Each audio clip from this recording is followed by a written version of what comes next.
you formed that idea in your head so strong that you're so confident that I'll quit? I remember 2018 or 19, I was like, okay, I'm feeling this, maybe I should quit, maybe I should quit. What you are trying to do today is you're helping charities with their daily essentials. The word kindness was kind of centered in my head. I'll tell you that I didn't have the courage then. I didn't even have the mindset then. Was it part of your childhood that impacted you or your thought process in the way you are right now? And then what's the worst case? I said, okay, worst case, I fail at what I've started, but I would never know it if I didn't try. You could have made millions per year. You're at peak of your career. Wherever there's money and goods involved, there's always some evil involved. But you chose a very different path. Somehow, you don't trust people that you don't know with money. And I'll tell you this most people will go through this, is there's always angst and fear. Once I make up my mind, then I make up my mind. Then I don't question myself. The biggest challenge when it comes to non-profit, especially in India or any developing nation, is compliance. How do I know where exactly my $100 went? Most non-profits struggle to answer this question because it's not easy. I remember a conversation I had with my dad in the first phase of COVID in India. I don't know about this disease, but there are a lot of people who are going to die of starvation. People around don't have. It won't last for a longer time. I think here that emotional connect because of the goods being involved as a bridge between donor and receiver. Majority of the expenses are very recurring. Okay. But they don't have a predictable cash flow. Can I solve these two problems? If I were to solve the problem of knowing where your money goes when you donate, would I be able to create or overcome that first barrier of trust? COVID certainly changed perspective of life for a lot of people around us. I just got goosebumps while saying that. See, that's the thing about, again, when you go 0 to 1, right? You don't think like a big corporate. How much money is enough money? That number doesn't exist. But I was blessed with having just very good parents with very strong values. No charitable organization demands that they need something in 30 minutes. Do you have to deal with a lot of scammers in this entire experience? I go, in podcasts like yours, I say, I will never make an income out. In the next 5 years, I should be able to raise another a $10 million donation volume on our platform. People donate for impact, for feeling good. Somehow when it comes to giving in kind, especially food, become very generous. We are actually more efficient than a Swiggy or a Zepto. For me to do that, I need help. I probably need about $2 million of investment so that I can spend on. But the difference between KindKart and any other non-profit you see is it exactly tells you what is it that this organization is going to receive from their list that they need this month. Thank you so much for all the love and support that you've given to Diaries of California. I'm truly grateful and humbled. I have one small request though. If you enjoy conversations like this, please hit the subscribe button. It's absolutely free for you, but it will help me bring a lot of inspiring and valuable guests. Thank you so much. I hope you enjoyed the episode.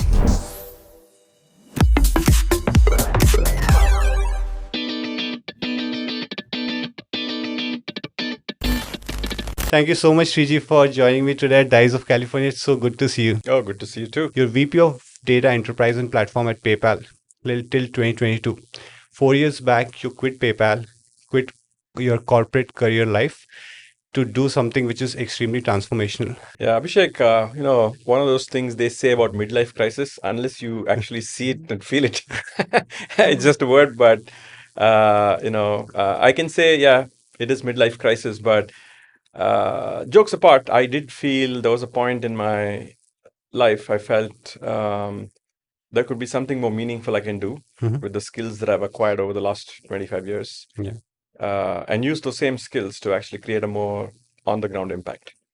Right? And it's not like one event or a specific thing that just occurred.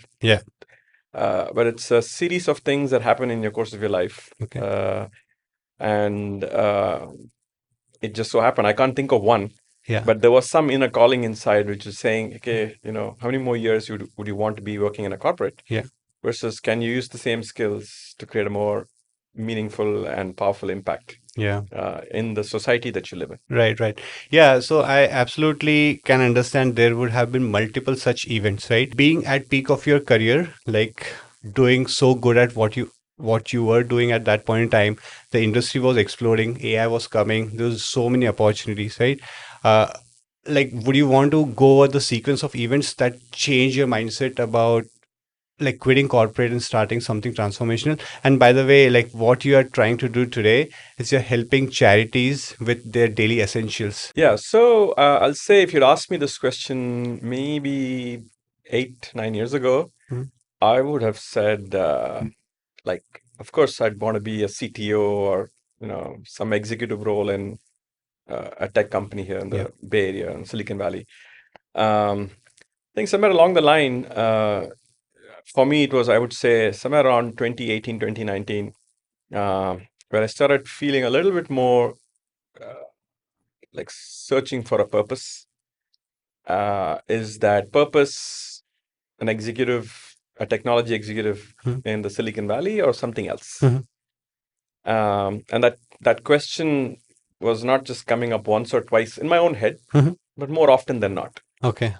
And I realized every time I took a new role or a new, something different, even at PayPal, a lot of the things you've learned through the course of your career can be applied into your new role. Right? Yep. So the context is slightly different, but the set of operational skills that you've developed, functional skills that you've developed, don't change a whole lot, right? So you're applying this same skills into a new problem. Yeah.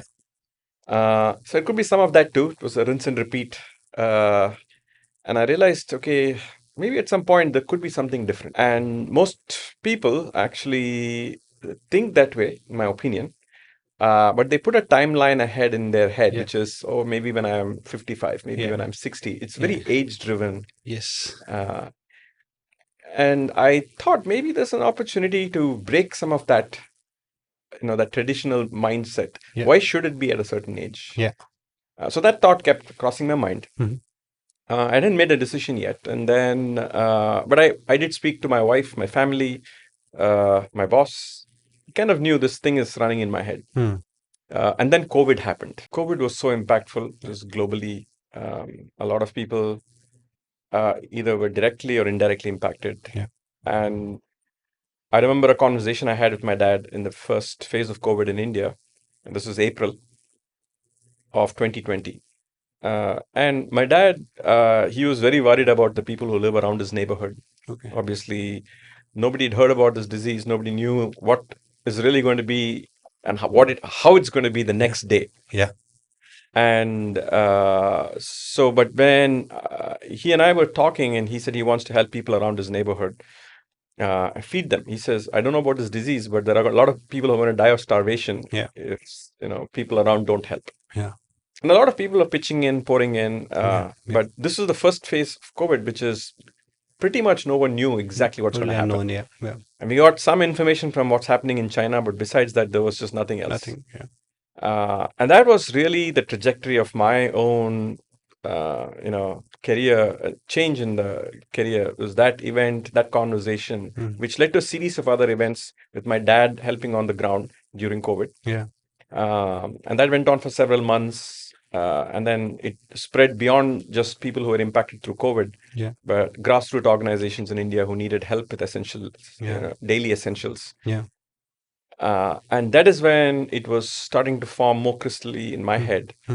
Is maybe there is an opportunity now for me to step away from my corporate career. Got it. And take that leap of faith and do something. Because now you have a purpose that seems there is some nugget in there to go after. Yeah. Right. So that is kind of what led me to saying, okay, I took 2022 as the year that I would retire. It was a conversation I had with my boss and a few others. And we planned that I would leave my corporate career in 22. Was it part of your childhood that impacted you or your thought process in the way you are right now? So I would say, pedigree always plays a role. Your own experience in your childhood, in your youth, do shape the way you think, you behave, your values. I cannot say again, if you were to ask me 30 years ago, were there certain things that happened that gave me the clarity and purpose? For a lot of people, I've seen a lot of people now in this career, in this path, very early on, very young in their youth, they decide to take the path I have taken right now. Yes. And I'll tell you that I didn't have the courage then. I didn't even have the mindset then. Yeah. But I was blessed with having just very good parents with very strong values, a family with very strong values. My parents were always the helpful kind, with whatever the means they had. Yeah. They would help people around them. So you see that. Yeah. That obviously is something that as a child you recognize, you'll absorb, but it's not something that you will consciously say, okay, that's the path I should choose. Definitely didn't occur to me in my childhood, didn't occur to me in my early youth, late youth. Yeah. And like I said, there was just slowly over a point of time where I was just questioning the purpose of what you do at work. Interesting. Right. And that questioning led me into this path. And of course, the trigger was COVID. Trigger was my dad doing what he did. Yeah. That got me to take the courage. Yeah. And say, okay, let me leave my corporate role behind. Yeah. Now, COVID certainly changed perspective of life for a lot of people around us. For me, for you, for a lot of people. Like people started looking at life in a very different way. Post-COVID is what I would say. I can certainly say that. I just got goosebumps while saying that. But I can easily see a lot of people changing transformationally. Maybe there was a seed planted in their brain, but that seed never got germinated till COVID triggered it, probably, right? And pre-COVID versus post-COVID, a lot of things around work, a lot of things around our thought process changed. This was probably the first pandemic that we all saw it together. We all fought towards it, and it just changed the way people thought about how we should live life. Maybe people started taking more risks, like they started thinking that, yeah, tomorrow I might die. Like, what am I doing, right?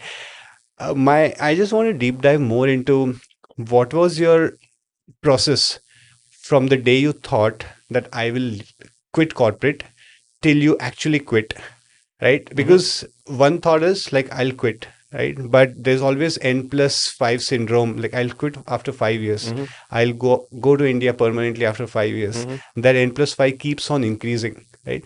So how did you materialize it in practicality? Yeah. And at what point you formed that idea in your head so strong that you're so confident that I'll quit? Well, like I said, see, this thought started occurring to me in 2018, back in 2018 and 2019. One of the things I believe in is obviously it's a form of self-belief, which is you keep repeating something, a thought, and verbalize it and repeat it to the people around you, people that care about you and you care about them. And you start holding yourself to that fact and to that truth. That becomes a truth. Yeah. So I remember 2018 or 19, I was like, okay, I'm feeling this, maybe I should quit. Maybe I should quit. Obviously, the first time somebody heard this, especially my wife, my family, they said, you must be joking. Like, there's no way in hell you'd quit. Right. And this kept happening more and more often. I said, no, I think I should. No, I think I should. Maybe I will. Right. And then, of course, I remember I had many conversations with my boss then. And eventually, I did tell him, I said, okay, maybe, this would be my last role. This would be my last role. And this will be. So the word maybe and would be started becoming will be and, started becoming more real because I was just verbalizing that thought. Yes. And then I think in 2019, somewhere towards the end, my boss at PayPal, he convinced me to do another role at PayPal. And he said, why don't you take another 3 years and just help me with this another role? Yeah. And towards the end of that role, we'll find a succession plan and then you can leave. And I found that actually very reasonable. And I'll tell you this most people will go through this, is there's always angst and fear. Yeah. And some sort of anxieties. What next? Is this the right decision? Yeah. Any career change. It's not just the career change I did. So of course, having a boss who was giving that confidence in you and you got some timeline set, gave me a little bit of confidence. Awesome. So that's kind of how the 2022 date was set. And so, okay, 22 would be the year. Okay. At that time, COVID hadn't happened. At that time, we hadn't seen, so if you just look, step back, 2019, things were normal. 2020, early January, COVID happened. And then I think March, all the lockdown happened. Yes. And then towards April, May, the businesses started changing. There were some businesses that were just going down to the bottom. Yep. And there were some that just skyrocketed, including PayPal. Including PayPal, Right. So And just to give you a historical context, the stock for PayPal shot up to $300, I think somewhere in early 2021. Yes. From $150 pre-COVID. Yes. And when I left, I think the stock was about $75 or $80. Yes. In 2022. While doing this research, because I thought whether I should make a statement that you are at a peak of your career as well as PayPal was at its peak, but it wasn't the case. So I looked at the stock trajectory and in 2022, so PayPal started going slightly down post that. Yeah. So you always have that anxiety, right? Yeah. However, my personality has always been that once I make up my mind, then I make up my mind. Then I don't question myself. Got it. I don't question, and I say, okay, this is it. That's the path we have chosen. Let's go on that path before we decide, should I take another path? Yeah. And then what's the worst case? I said, okay, worst case, I fail at what I've started. Yeah. I give myself time. Yeah.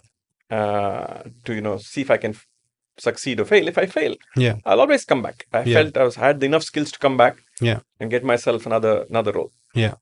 But I would never know it if I didn't try it. Yeah. So my question is, in 2022 or post 2020, was the word KindKart already set that you will do KindKart or something in charitable organizations or helping charity, or it was like, I want to do something, but I'm not too sure, but let me quit first and then decide. Like, how was your journey, if I say from 2021 to 2022? Yeah, I can. KindKart, the name and the concept itself never came into my head until I quit. Okay. Until I quit. That is interesting. Okay. My last working day at PayPal was July 22nd, 2022. Okay. 7/22/22. Wow. It was a Friday. I remember that.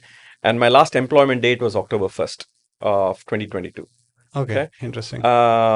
So the moment it was my last working day, I said, okay, I'll go to India the next week. Okay. And let me figure out what am I going to be doing. Okay. And my only motivation in India was, let me go speak to people who work in charitable giving. Interesting. Okay. And at that time, I vaguely had this concept of KindKart because I had this concept of what my dad was doing.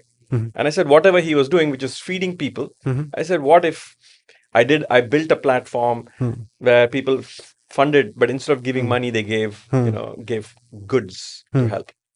The name KindKart itself hadn't occurred to me at all. But the word kindness was kind of centered in my head, and it's always been there. The word kindness has always been there. In fact, it's funny, one of the first names for the company I thought of was Connect with Kindness. Interesting. Yeah, you can see how juvenile that was. In fact, even the first thing I did was, okay, I need to, there was one person I was working with. I said, okay, maybe the best way to communicate is Slack. So the workspace I created was Connect with Kindness. It still exists today. Okay. But I quickly realized that cannot be your company name. And then, of course, the cycles take whatever it takes. And I stumbled upon the word KindKart. So when you quit PayPal at that particular point in time, you went to India. We as tech people, software professionals, we always want to implement something instantaneously, right? Whenever I get an idea, my first thing is prototype it quickly, right? What we usually miss is what I feel is mainly talking to people, which is something that you covered very beautiful, because you first try to identify what is the problem. But the way KindKart, and when I was looking at your website and researching more around this, it doesn't give direct money to NGOs or charitable organizations or people in need. It gives essential supplies, like probably, correct me if I'm wrong, it would give like groceries, soap, maybe vegetables, or like these kind of things, right? It doesn't give money. So why this model over giving direct money? Which is easier to implement, by the way. Like this setup requires a lot of resources. So, see, like I said, the inspiration came behind the work my dad was doing. So when COVID started, he basically worked with the local grocer, started packing grocery kits, like bags of, and it's a plastic bag filled with rice, wheat, lentils, sugar, salt, oil, basic things for a family of 3 or 4 people to survive for a week. And then, and he worked with that local grocer. And then he got somebody from his apartment, I think, to go and pick up the those grocery kits, loaded up in the car, come to the apartment, and then there would be people coming and forming a line. And then, of course, you're spacing your 8 or 10 feet spacing, and then they'd cover with their face with a towel or something like that. So, and he figured a way out to operationalize this. Was just giving, versus giving money. Because at that time, he could have also, said, okay, I can help these people by giving them money. But money is not what they needed directly. But more than that, he just did not have the confidence that if he gave money, it would be utilized well. Interesting. Yeah, that is true. Money, right? And it's a very cultural context as well. Is in I can relate it to that, especially in India and many Asian countries. Is most people are hesitant in giving money to people they don't know. But somehow when it comes to giving in kind, especially food, we become very generous. Yes. And there are different countries, different laws here. If I have any leftover, I'll be very scared to give it to somebody who's in need because people can sue anybody for any reason. But people I've seen obviously there are things like Goodwill store where you give your clothes and belongings and they get transferred. So that's much more similar to that. But how did you solve right from so your first step was talking to people, understanding the problem space. Then you figured out, okay, I want to do this at scale eventually. But do you want to deep dive more into the steps that you took to take it from an idea after leaving PayPal till full-fledged implementation in production? If I talk more in technical terms. Absolutely. So this is, I think, where my just my skills that I acquired in the last 20 plus years working in two big corporates helped. It's easy to come up with an idea, but how do you go from 0 to 1?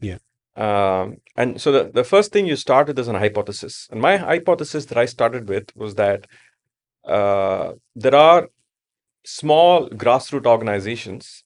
At that time, it was like when my dad was helping outside of these migrant workers that he was feeding, there were 2 or 3 organizations he was helping with. So there are these kind of small grassroots organizations. They have 20, 30 people, maybe an orphanage, an elder care home, whatever be the case. They have one big main problem. They have tons of problems, but one big central problem, which is they have a very predictable expense problem. Every month, it's the same expense that they would have to do. Majority of their expenses are very recurring. But they don't have a predictable cash flow. Right. And this is their biggest challenge and hurdle to overcome. And on the other hand, then you have people like my dad and almost everyone in this world that was my hypothesis, that somehow you don't trust people that you don't know with money. And the common answer I was getting back in response was that, and why don't you trust us? I don't know where my money goes. That's the phrase that people would come back with. In fact, so much so that I went about interviewing, I don't know, my goal was to talk to 100 people. I eventually, in the next 90 days from the day I left, and I think I made it up to 64. But I would say almost all of the 64 people said exactly the same thing, which is, when I asked them the question, would you help somebody? Why wouldn't you help somebody that you don't know, especially a small organization you've never heard of, no website? Standard answer, I don't know where my money goes. So I started with a hypothesis. I said, can I solve these two problems? If I were to solve the problem of knowing where your money goes when you donate, right? Would I be able to create or overcome that first barrier of trust that these grassroots organizations have? And if we did that, can we solve this problem of predictability at a minimum level, whatever that minimum predictability is, consistently for grassroots organizations? Interesting. So I said, okay, this sounds like a good hypothesis. So now what do you do with the hypothesis? It says, okay, either you start validating this. And I was not in a hurry to build anything. I realized, I'm not competing with anyone. And I'm not trying to prove to anyone in the world of who I am and what this idea is and why this is the best idea in the world. What I wanted to do was everything that you would have taught in a corporate world, right? You are running against time, you're running against resources and constraints and hundreds things. right? So you don't have any of those things right now. You have, so let's do it thoughtfully and meaningfully. Yeah. And the first goal I had was only to just meet 100 people and validate this hypothesis. Yeah. That's it. And I started creating a spreadsheet of who the 100 people should be. Like I said, I think I came up to 64, and then I realized, okay, I don't need to go any further. I think I'm here at a path your where, hypothesis, yeah. And this was with the first 90 days. Before October 1st, in fact, I did announce on LinkedIn sometime in October that, by the way, I'm retiring from PayPal and I'm going to start this new thing. I don't know what it is, but roughly this is the idea. At that time, the word KindKart also was probably not penned, wasn't there. And that's when I realized there were several 100,000 impressions on my LinkedIn post. Interesting. Yeah, largely probably because people are curious, what am I going to do after I leave PayPal? I had a feeling. But I got overwhelming response to this idea and this concept that gave me confidence to say, okay, this is the path that I should take. Interesting. So in terms of sequence of steps, it's a hypothesis. And you said, okay, I want to do it. These days, it's easier to build something and validate your hypothesis. Yes. I took a traditional route. No hurry. Let's do it meaningfully and thoughtfully. Yes. And then once I said, okay, this does sound like a good concept. So then I went about, said, okay, what's my next step? Yeah. I've never been an entrepreneur in my life. Yeah. Right. I didn't even know, okay, what do you do? How do you start a company? Yeah. First search was Google. How do I start a company? Yeah. There was no ChatGPT at that time, no Claude, none of those things. Yeah. Right. I stumbled across some website called LegalZoom. So, okay, they'll help you set up an entity. So I need a name. So, okay, what names? Then I started researching. Landed on KindKart. As okay, looks like KindKart is a domain not taken. Well, it was, but thekindkart.org wasn't taken. So I said, okay, I can use the KindKart. Perfect. So I went about registering the non-profit entity. Then I realized, okay, it has to be tax exempt. So it's okay, make it tax exempt. Then I found that actually in the US, the simplicity and the structure for that is fairly straightforward. Okay. There are lots of resources and tools that make it very easy. One of the first hurdles I ran into when I went to India was, okay, you're starting a non-profit. Great. Your donors are going to be in the US. Great. The beneficiaries are going to be India. Great. How are you going to move money? Yeah, true.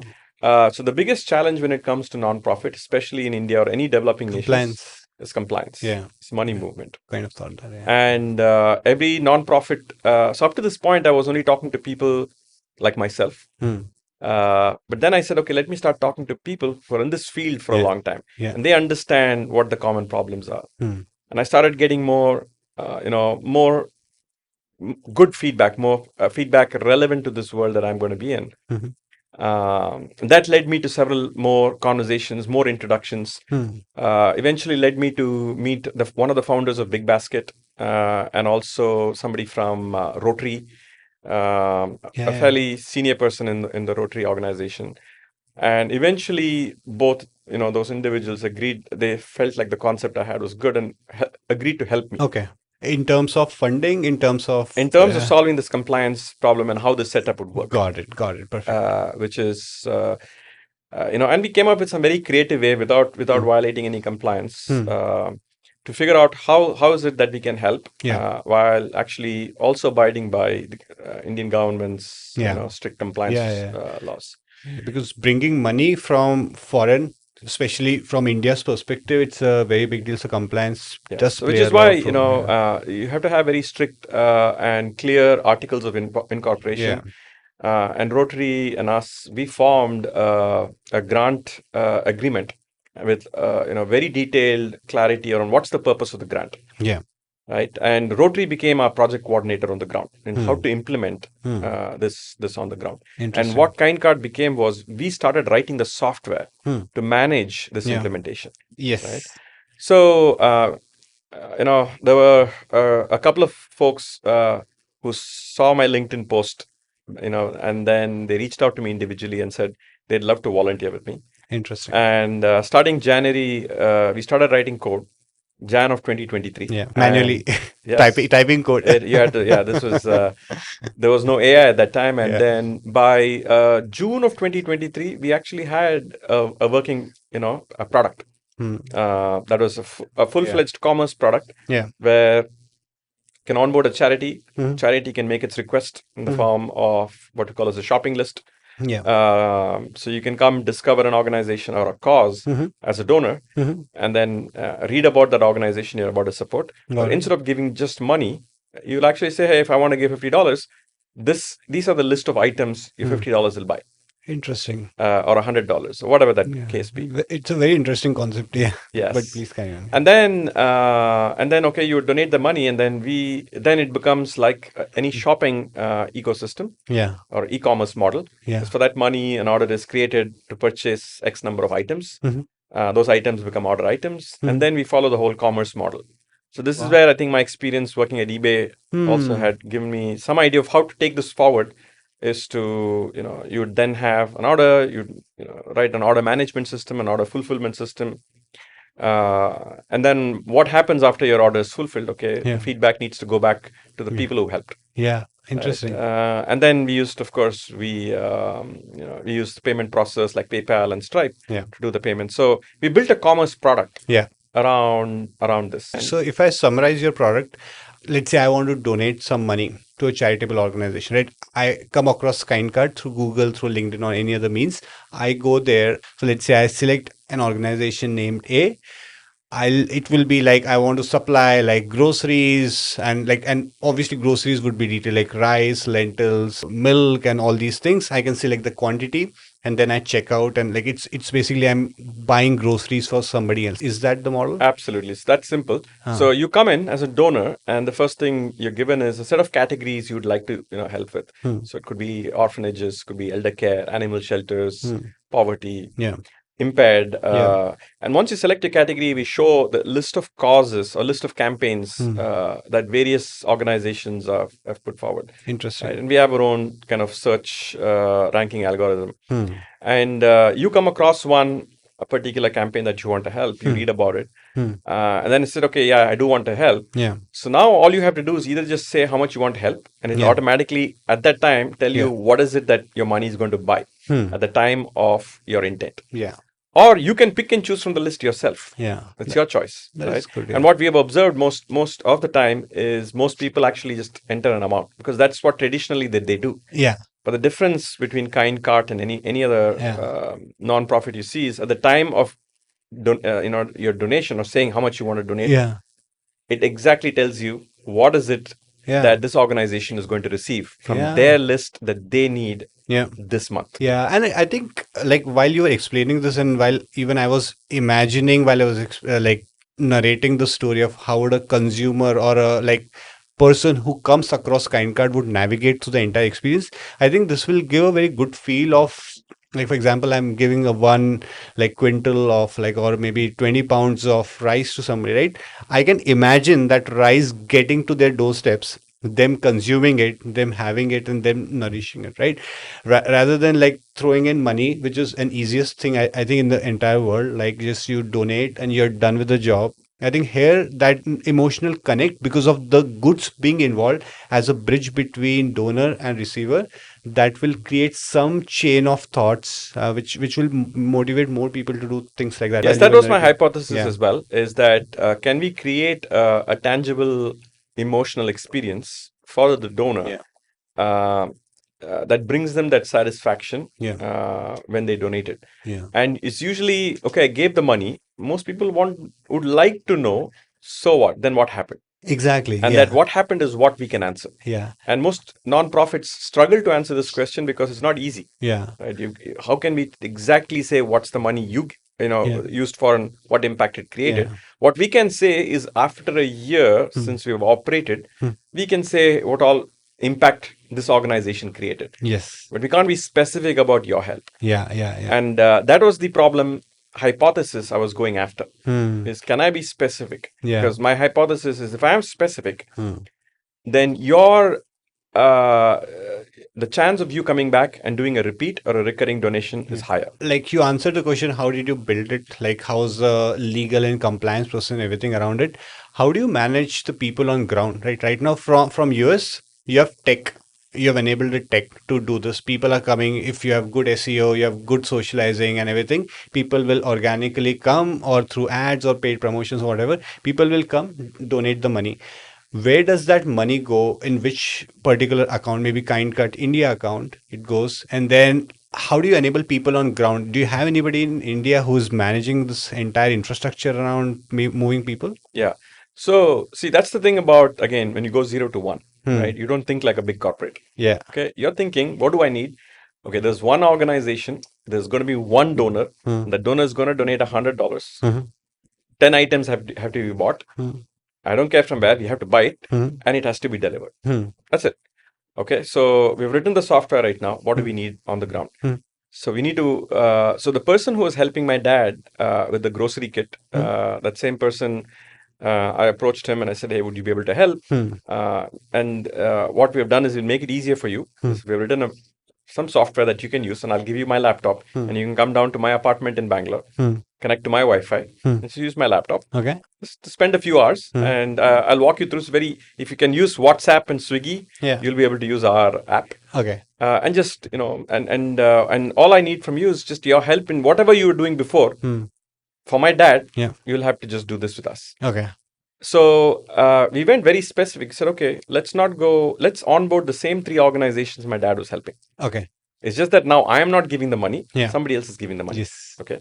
The decision of what items or what products have to be bought is I talk to those organizations, ask them what's their monthly needs, and ask them if they had any receipts they could show from grocery shopping that they've done. And we limited only to groceries at that time. Okay.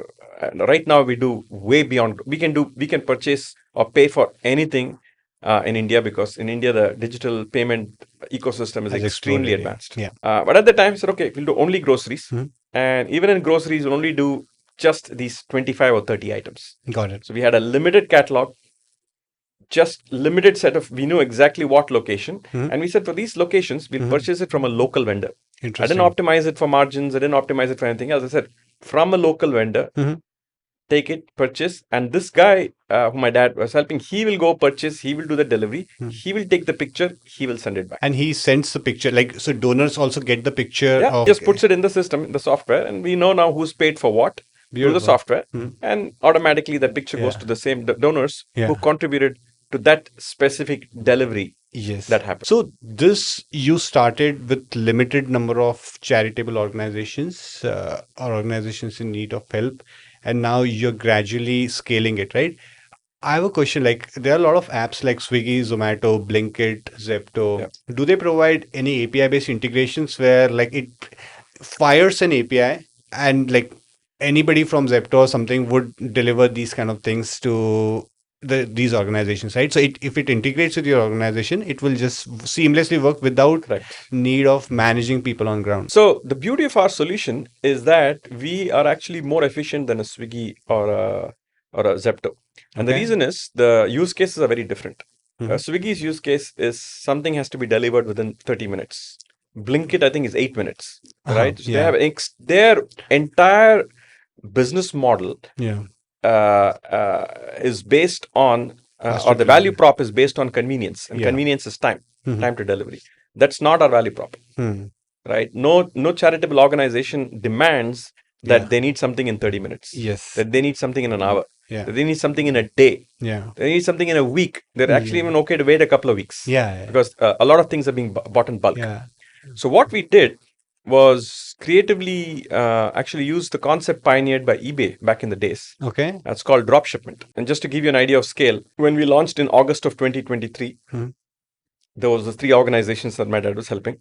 And then since then, we are right now at 90 organizations across 14 states and 36 locations in India. 14 states? 14 states, all the way from Meghalaya to Kerala. Interesting, very interesting. And we have 3 drop shippers. And they manage the entire, and we have so far processed over 5,000 deliveries. Interesting. Across these 90 organizations. In about a little over 2 years since we launched. So there are companies like this which like take input, whatever you give from your website, like from people, whatever they're choosing, they get the products and deliver. So all that we do is we connect a vendor to a beneficiary. That's it. Perfect. Right. And the vendor could be a wholesale distributor. And these are distributors who distribute to Amazon, distribute to Big Basket, Costco. those kinds of large scale. Two, it could be the vendor right next to your organization, like those that the Kirana store. Could be that person just saying, hey, all that we do is we will directly connect a vendor to the location where the goods have to be delivered. We pay the vendor, right? And one of the requirements we have the vendor is that he needs to have a delivery challan signed for the delivery, so that we know confirmation from the receivers that, hey, look, this has been delivered. And so and that feedback loop comes back to us. Correct. For that, you don't need people on the ground. Okay. Yeah, that is very interesting, because now you outsource this to an organization that takes care of it. Like, it's a professional organization. And like with Zepto and Blinkit, you mentioned it right. Like, we don't need that hurry. And even the average order value and everything is significantly high, because you need like maybe 100 pounds of rice for an organization, right? So it's a very different value prop from that perspective. And let's say I donate $100 worth of groceries, right? But there is a charge, there's a transaction fee, there's a drop shipment fee, and like a lot of different costs, right? How do I know where exactly my $100 went? And do you provide that breakdown? Yes. So one of the early principles or core values I had decided for KindKart was that we shouldn't charge fees to donors or charitable organizations. Interesting. And the reason is that fees are important. I mean, like operational fees, it always costs money to operate something. But one of my early lessons in my own professional career was how Amazon beat eBay very, very early on. Was free shipping. Free shipping and 2-day shipping, and which combined to Prime. This is early 2000s. For a long time, eBay resisted this fact that, hey, we can beat them out. But it's human psychology. Once you see free shipping, you feel, okay, that's worth more. I got a deal here. And I decided to actually capitalize on that particular philosophy. But our business model is very unique. Now, unlike most nonprofits, is because we don't give money to nonprofits, right? What we do is we say we'll buy you things that you need, for which you would have spent that money anyway. Because people need money for two things. One is I need to buy things for the organization or for someone, or I have to pay for a service, right? So we said, okay, we'll do that. We'll do that on your behalf with that money.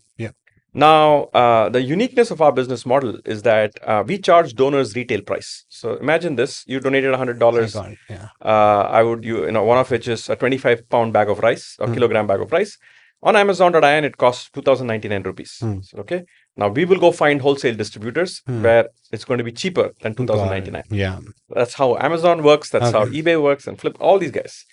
And we use that model to say, okay, that margin is what we will use to pay for our operating expense. So that, I think, helps in psychologically, because if I'm donating, if I see a lot of breakdown that like, KindKart is charging maybe $4 as a transaction fee, maybe $2 KindKart is keeping for their own expenses, $5 is a shipment fee, then I'm like, oh yeah, my $100 is not fully utilized. But since you got the concept of retail and wholesale, I think that way you can manage your pricing behind the doors and still manage this entire thing, right? My next question to you is, how are you managing your day-to-day expenses? There are two things, right? One is you had your 25 plus years of career in corporate, so there's obviously savings associated, maybe some source of passive income. But I just wanted to deep dive more transparently into, if somebody wants to quit their corporate career, wants to start a charitable organization, or want to help people in any way, right? What should be the factor, or how should they plan their corporate career in a way which leads them or which lets them do things like this? That is one. Second is, you still need money on regular basis, right? You would have family, kids, mortgages, like day-to-day expenses, right? How do you manage these kind of things? I'll start with the fine print. I'm not a financial advisor. I mean, none of those things. And of course, for me, in my particular case, and I'm extremely supportive wife. She works, and she obviously provides for the family. That said, financial independence is a concept that's, there's a lot of material on it. You can read up, Google up. And that number, there is no one number universal for everyone, Yeah. right? And it differs from people to people. Yeah. On one hand, there's financial independence. On the other hand, there's something called a financial courage, which is, and I've seen now in my own field, in this field, I've seen a lot of people much younger than I am who have decided to say, I won't go the corporate route. I'm going to go this, I want to actually work in a non-profit organization and help non-profits. Yep. And their needs are very different. Their mentality, their mindset is very different. Yeah. And I've actually been extremely impressed. And this is the courage that I did not have 20 years ago. Yeah. 10 years ago, I did not have this courage. Yeah. In my experience now, when I've spoken to, I don't know, a lot of people reach out to me, Sri, I'd love your advice. My age group, maybe a little older than I am too, says, I've been thinking about this, but how did you make this decision? How did you make this financial decision? Yeah. Because everyone wants to know if there's a number behind that helps you. And I tell them, I said, actually, there is not one number in my mind. There are some financial math that you can put in. You Google up, you'll find like 3 or 4 models, actually more than 3 or 4 models. That'll give you a rough idea. But there are a few things I would advise you on. And one is that either the purpose is just extremely important to you and you're so passionate about this purpose that you don't care about anything else. Interesting. You don't care about anything else, right? And it is extremely, you're convinced by it and you feel very strong and you have a support ecosystem around you. Yeah, I mean, you should do it now. Don't wait, right? Yeah. The other thing I would say is also that be self-aware about an irrational fear of a financial insecurity or financial dependence. Yeah. Right. Like, and one of the models I used to run in my head is, do I know anyone who's worked in tech and whose wife also works in tech? So take my use case, right? My age group, who's run out of money, who retired around 50 and run out of money. I cannot think of anyone. Then I Googled it up. It says maybe in a million people, there's one. So it's 0.0000001% of a chance, right? Yeah. So immediately that gives you some sort of a rationality. Say, why should you, worry about something that is... So what I found more and more is this fear is somewhat irrational. Yeah. Now it's in your head. It was in my head too. Yeah. It's not that I'm, but 4 years now since this time has passed, it's fairly clear to me, that's a fear that was I didn't have to have. But of course, you wouldn't know it until you've taken that leap of faith. Yeah. No, and basically, when we all started our career, right? When I came to US first, my plan was I'll come to US, earn for N number of years, and then probably I'll see what my other dreams are. I'll try to fulfill them. And as I mentioned during start of the podcast, it's always N+5 syndrome. It keeps on, that N number keeps on adding up constantly. And we always think, okay, I have this much money. Then we increase our lifestyle around that. Then we want more money to just make sure that that lifestyle is sustainable. The moment that lifestyle becomes sustainable, you lose the importance of the lifestyle that you achieved. Now, when you look back, when you started, how much did you have, or what was how many resources you had, and now you have so many things, but you still are struggling on daily basis, still struggling, going to work, proving yourself. Still, a lot of people like us try to do that on daily basis. A lot of people like that. A lot of people want to do something else, but they don't have that courage. And that's the reason I asked you. This is the answer that I can summarize is there's no one number. There's no how much money is enough money. That number doesn't exist. It's your personal choice. One day you have to take a leap of faith and just try to rush towards your dream. And that's the only thing. Otherwise, you will endlessly do this, even till you're 50 plus or something. So most people, I don't know, if you go back somewhere along the line, I don't know, maybe 100 years ago, or when working in a corporate became a thing. Yeah. Somebody said, okay, maybe 65 is the age you retire. Yeah. Why 65? Why not 60? Why not 55? Why not 40? Somebody randomly came up with a number. Yeah. And the number got imprinted into our social ecosystem. Yeah. Which is it is socially recognized that at that age, when you do it, it's acceptable. Anything before that age is not acceptable. Yeah. And the person who came up with the number said that the likelihood of you having financial independence by that age is very high. Versus lower, right? Versus a number which is about your financial independence and not an age. I personally think, and maybe using the word retire, but I personally think that I don't think you have even retired. So historically, see, retirement has always been tied to financial independence. That's how the society is. The word retirement came is you don't have to go to work. Why do people go to work? To make a living. To earn a living. Right? So when you retire, means you don't have to earn a living anymore because you're financially independent. So that's kind of the where the tie-in came from. Of course, the modern word of retirement is not. You're right. Like I'm not mentally retired. I'm not physically retired either. In fact, I want to have more time and energy now that I have more time and energy to put it on something that's more useful. Did you ever take funding for this particular organization, or it's completely bootstrapped? It's bootstrapped. Didn't take any funding. So you implemented things by your own with help of people who are doing this. So the tech part is taken care with all your experience that you already had, and then everything around the ecosystem you're using the similar amount of money. Like there's no, like you've created a model which doesn't require a lot of expensive things to be on ground to fulfill this. So one of the first things I did was I said a goal to myself is, can I raise the first 100,000 without spending any money? What do you mean by raising 100,000? When I get $100,000 of donations without spending any money. So I said, okay, hey, you know what? You can get your Google Workspace for free if you're a nonprofit in the US. Interesting. You get $1,000 of Amazon AWS credit per year. Okay. For if you're a nonprofit. Trello's free. Jira's free. Everything I can think of. What are the free resources that we can? Okay, we don't have to pay salaries. There are 3 other volunteers who would work with me. PayPal charges a transaction fee for every transaction, but I can recover that in my in the margin that I can do. Right. So I said, can I get to that? And the only expense that I had was to set up the entity.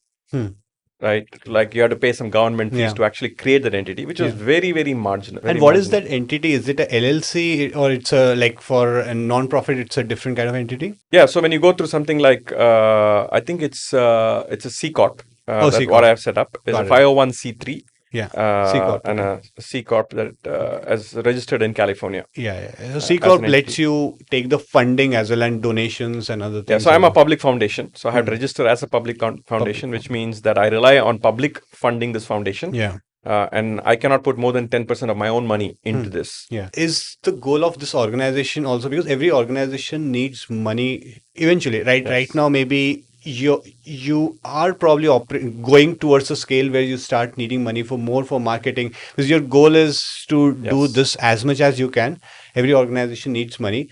Does this organization make any money at this point in time, or do you withdraw any salary out of this organization? No, I don't make an income out of this. Okay. But I will say this, for any organization to scale, of course, you need a seed investment. You need capital. Yes. It's a question of when do you infuse the capital, right? And I've been fortunate. I've actually gotten help. There are people who've donated to KindKart, believing in the mission, believing in me, and said, hey, use it for KindKart's OpEx as you scale. In fact, when I put my business plan together, I felt like in the next 5 years, I should be able to raise another a $10 million donation volume on our platform. Wow. And for me to do that, I need help. I probably need about $2 million of investment so that I can spend on, at some point I had to start paying for engineering, I had to start paying for roles when we scale. Marketing. Right? Marketing and various other functions. But if I were to create a trajectory of a healthy margin, and let's say even if it's a 20% margin, right? A $10 million business, a 20% margin already pays for, the fact that you're going to need 2 million to start your fund. And so the margin should, and at a point in scale, should start self-funding your operating expense year over year. Interesting. So, it's that part is actually going according to plan. So far, we've raised about over $400,000 towards KindKart's OpEx only, just from high net worth individuals, people who said, I believe in you, I believe in this mission, and I want to help you. Got it. Right? And that money is not used for charities. And outside of that, we have crossed $1 million of donations from people. Wow. Just helping with, doing the donation to charities. Was it a conscious decision of not over indexing on marketing in initial few years, or it was just that you means you wanted to do this more organically? Because if you, let's say, you come on Instagram maybe twice or thrice a week, you like give anything about charity, like any thoughts, your journey and all, you'll get a lot of followers. Like you start getting a lot of views, traction, and this is your time investment, but that's absolutely free. Marketing is not an if, marketing is a when, and we've done a start stop on several of these kind of marketing initiatives. I am actually hoping that the next, so it was an order of priority for me. To solve for compliance first. Compliance is the most important thing. Then I had to solve for logistics. And now we actually have, there are 4 to 5 individuals on my staff whom I'm now actually paying their salary. I don't make an income out of this, but now I have to have people with specialized skills that I can pay, if not at the market rate, at least something that can keep lights on for them. So I got someone who's coming and running my logistics. I got someone who's now going to come and run all my charity and volunteer operations. Because now we're scaling. We're going to be, right? The 3 drop shippers that we have, we got to pay their salaries. I got a small engineering team that we work with based in India. I got to pay their salaries. And I'm now about to hire somebody who's going to be focused on the impact. So he's called the Chief Impact Officer. Who's going to be working with corporates to secure corporate funding to amplify the impact through our technology. You're taking this more organically, so that because it's entire thing is money related, so you do not want to just amplify too much on like boost marketing and like then figure out that maybe we are not operating at that scale where we cannot handle so many shipping. So you want to take it really. Actually, it's not about it was not about scale. It's actually more about, like I said, right? It's about priority. Right now, is even without marketing, we've crossed $1 million in about 2 years. 2 years. Yeah, it just took us 2 years. We crossed $1 million, and this year we will start spending on social media presence and just organic content. And we have had marketing. It's not that we don't, but we've not spent on it. Right? We've had people. We have volunteers taking, posting on KindKart's LinkedIn handle or on an Instagram handle. It's just not been consistent. It's not like a dedicated. How you would have a marketing organization like in one of your corporates focused on several marketing initiatives. That's the next thing that we got to do for us to now, because that's how you get scale through marketing. Marketing helps you with brand awareness, helps you with just creating and amplifying your brand. And getting the traffic that you need. Do you have to deal with a lot of scammers in this entire experience? A very different question though. The reason I'm asking this question is a lot of charity organizations, there's a lot of money inflow. A lot of people who try to fraud on tax and multiple other things. Do you come across a lot of scammers through like random people from social media messages and all that? Maybe I want to donate this, but eventually that will help me exempt my taxes and everything. See, wherever there's money and goods involved, there's always some evil involved. All right. So this has been my experience in the last 25 years with commerce and payments. That said, a couple of things. One is that there is a lot of truth and more perception about charitable organizations and how legitimate they are. Right. Just to give you an order of magnitude, an example is that you have over 3 million registered organizations in India who have registered as a non-profit. Okay. About 160,000, give or take, actually file their tax returns year after year. Right. So if you assume that the ones who don't file tax returns, either the people who've done it, they gave up on it, or maybe it's some fraud or maybe some scam. Right. So it's a fairly large number from 3 million just down to 160,000. Right. So and then if you now start looking at grassroots organizations and what proportion they fall within this 160,000, so they become your long tail. Right. And a lot of the long tail, there is obviously a lot of illegitimacy. And then there are some that are very, very legitimate. But everybody gets canned into this one bucket. Oh, you're small, you're not heard, no website, you're definitely fraudulent. Got it. Right. So solving that problem is important. And we are putting a lot of effort and attention into it. Interesting. The biggest learning or aha moment I've had with KindKart is that 100% of the organizations on our platform are all donor effort. Interesting. And 2 years ago, if you had asked me this question, how are you going to scale your charitable organizations on the platform? I just said, I don't know. I have to wait and see. Yeah. And I thought there'll be a lot of people that we have to go after, or people come back asking us, we want to be on your platform. We are getting requests, and we ask them, we tell them, I said, hey, right now we are only taking referrals. So we put them on a queue. But I was pleasantly surprised that the organizations now that we've onboarded all come through donor referrals. How did you manage without marketing $1 million? Is it because of your LinkedIn network and other things? Certainly, my LinkedIn network helped with the very first, I would just say maybe 10,000, 50,000, 100,000. In fact, it started with friends and family. Yeah. Right? The first 10,000 was friends and family. Like I said, okay, who are all the people I can ask? Yeah. And they'll never say no for the first time. They may say no for the second and third and fourth time. Yeah. First time, most people say, okay, this guy has just quit his job. Let's help this guy out. Right. And then they use it and say, wow, okay, it's interesting. I mean, let's do it again. Then the LinkedIn network, of course, came in. And then it started becoming word of mouth. Okay. And then word of mouth. And then we found some creative ways, some events that we can be at, and people get to recognize us. So there have been many creative ways, but largely I would just say it's been word of mouth that has gotten the brand to this point. Yeah. That said, we are still in the zero. We have just probably hit the first horizon. Yeah. Crossing the $1 million, right? Yeah. My next horizon is the 10 million in about 3 to 4 years. Wow. And for that, you have to be, the scale is every year you have to be at 2x growth. Yes. And of course, brand awareness and marketing, and all the different strategies that most corporates employ for marketing is something that we'll have to look into as well. Thank you so much. I'll head on to the rapid fire round, Shri.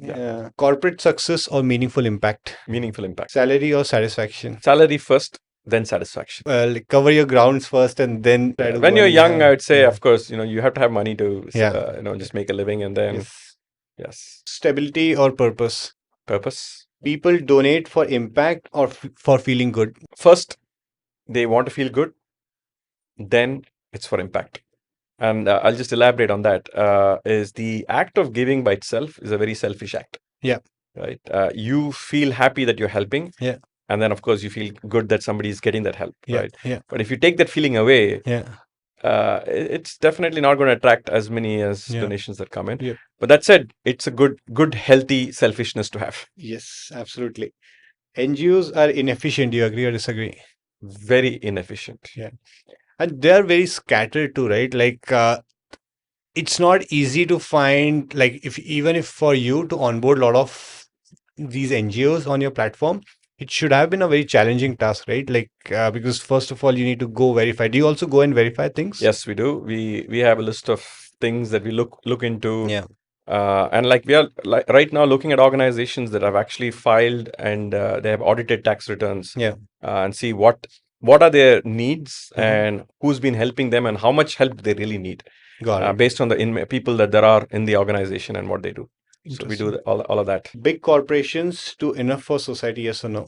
I'll say yes. I don't want to be. See, the biggest thing corporates do is actually provide employment. Just look at the number of people who get employed, right? Yeah. So that is a lot. They start with that. Yeah, actually, that's a very good thought because, like, when I asked this question, I was thinking more from a philanthropy perspective. But giving jobs to a huge amount of population, you're just doing a lot of goodwill. One moment that changed your perspective on life. COVID. For sure. Perspective on life. There could be a few in my early part of my life. I'm not able to quite recollect something. But COVID for sure, absolutely. The very fact that life is so fragile and it's just so unpredictable. It's just things can change in a lash of an eye. So I can't think of one immediately, but for sure, COVID did play a role. One thing people misunderstand about charity. There's a lot of bias, donor bias when it comes to charitable giving. Yeah. I would just say that there is some amount of truth, but a lot of perception that charities are extremely high on overhead. and they spend a lot of money and they waste a lot of money and there's a lot of fraud and this and that, and they generalize that to all charities. Yes. That's not the case. Yeah. Is money necessary to create an impact? Is money necessary to create an impact? Not always. It does not have to be a constraint. And Nice. if you and let me just elaborate. If somebody said that they want to do something and they say money is my without money I cannot do it, and put that as a constraint, no, that's a wrong way to look at it. But money does play a role, of course, in enabling impact. Can one person really make a difference? Absolutely, yes. And the world has enough examples for it. Enough and more. What is more powerful, intention or action? Action. One story from your journey that has stayed with you. The journey of KindKart. Oh, journey of KindKart. Yeah, that has stayed with you. Maybe one occurrence of maybe some organization saying emotions that you would have seen, like, or maybe on ground when you've seen things getting delivered, or your first set of groceries getting delivered. And it can be anything. When we had just launched, there was somebody in one charitable organization who sent me a message directly, and just was so thankful and filled with gratitude. Says they could not believe the kind of help they're getting from KindKart. And they used this word. They said KindKart is now their lifeline. Interesting. It definitely gave me some goosebumps that day. Made me, obviously, I do remember who that person is. And they had no words to express. And they never... So how we came across them is also very interesting. They had a very emotional story. The person who started this organization, extremely emotional story on why they started this organization. So this lady was she's a mother of 2 children. She lost her older child to cancer at the age of 18, when the child was 18 or 19 years old. Very painful over 3 years. It was, I think the cancer happened before COVID. The child died when she was 18 or 19 in 2021. And it's the ultimate tragedy, if you can think. Losing a child is unexplainable, unimaginable. This child was very positive in spite of all that pain that she endured over the course of her treatment. She was very, very positive, very helpful. And the parents used that positive energy to, give them the strength and start a charitable organization to help other children who are going through a similar phase like this, her daughter, to give back as a way, to channeling their way of connecting back with the child they lost. So they had started this organization in 22, and they were struggling to get funds and struggling to operate. It's like you and me. If something goes wrong, and they wanted to do this as a purpose. And she, the mother and my wife, they actually were in elementary school together. They had lost contact for about 20 years. Wow. And my wife came across a Facebook post about this lady telling her story of how she lost her child to cancer, and then she started this organization as a way of, just giving back. And she connected me. So that is how the connect happened. And then when I talked to her, I said, okay, yeah, we can help you. And a few months after we had launched, they were filled with gratitude. Every year, like, I'll hear back from her, she's saying just unbelievable kind of help that she's getting. She said they had nowhere to go, nowhere to think. And see, the thing is, that's the thing, when you get into doing something good and you find obstacle after obstacle. So stories like this, very meaningful. Just very meaningful, knowing what, it's not that I have given the money. What we are is just a medium in enabling this help. I have one last question. How does somebody who's dealing with this insane amount of money keep their conscience and head around the money very sane? Because right now you've enabled a platform which is donating $1 million in 2 years. Maybe tomorrow you'll go 10 million, 1 billion, everything. Money can create things in your head that, first of all, I did this, I'm enabling people. Pride in a good way is good, but pride can go in a negative way, turn into more arrogance and things like that. And then more and more fraud and scams getting involved.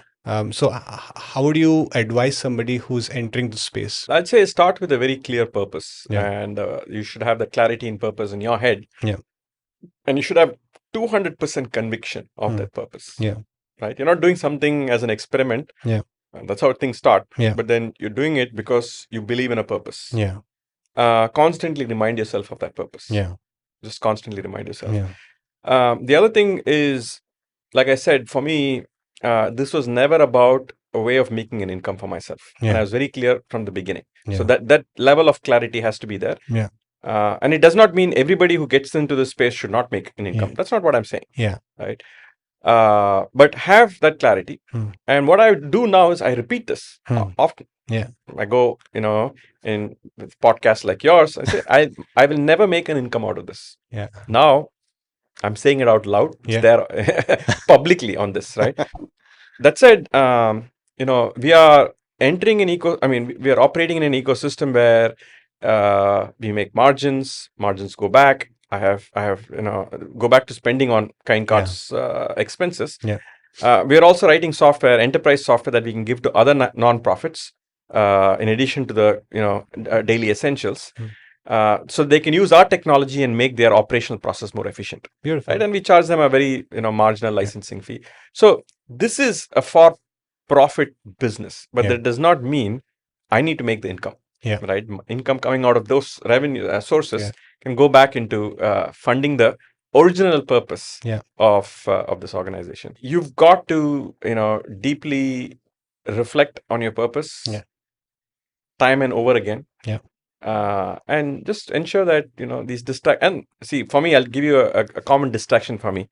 There's never a week that comes by where somebody doesn't try to employ me back into a corporate world.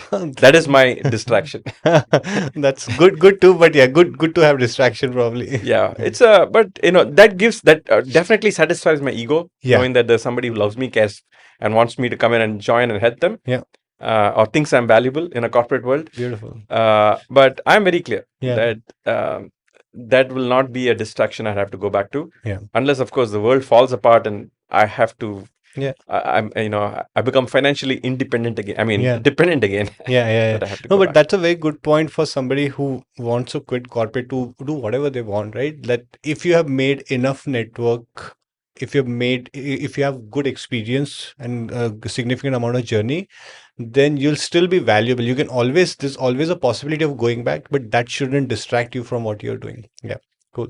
But thank you so much, Sriji. I think I learned a lot from you. I'm very confident that when we post this, people would be inspired by your story. What you have done is not easy. It's not easy to let money go and start something which is where you have to take a step back from financial aspects of it, right? And still take your purpose towards your next steps and help people. Helping, giving is a very kind act, even though if it's selfish, people may call it selfish. Everything is meant for something or the other in the world. So, but thank you so much for your time today. Thank you, Abhishek, for having me in this conversation. All right, cool. Thank you. Thank you.